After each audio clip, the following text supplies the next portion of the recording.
Récord de participación. Ao redor dunhas 2.000 persoas, o dobre das inscritas na primeira edición, tomarán parte este próximo domingo na segunda andaina contra o cancor de mama, organizada por Cimadevila Salud.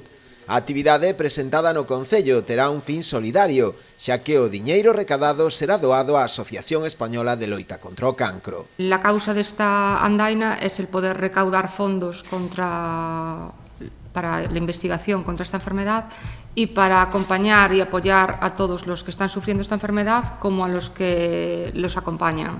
A ruta arrancará ás 10:30 da mañá dende a Praza do Concello para completar un percorrido duns 10 km de distancia que levará aos participantes polo novo paseo do río Breiro, tamén Barraña e o estuario do río Coroño. Nós estaremos aquí na plaza xa nas mesas para entregar o material previo á salida, estaremos a partir das 9 da mañá.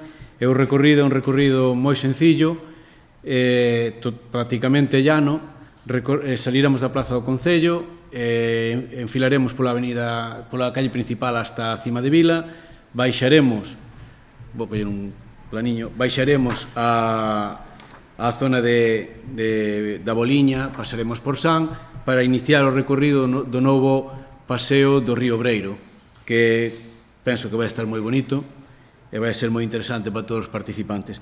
Para o desenvolvemento da actividade contase tamén coa colaboración de diversas entidades, entre elas o propio Concello, dende onde se aplaude este tipo de iniciativas. Que sea un día grande e un día solidario importantísimo nunha enfermedade que cada vez hai máis. En cada familia hai casi un enfermo de cáncer. Hai un enfermo de cáncer e non vai a parar aí.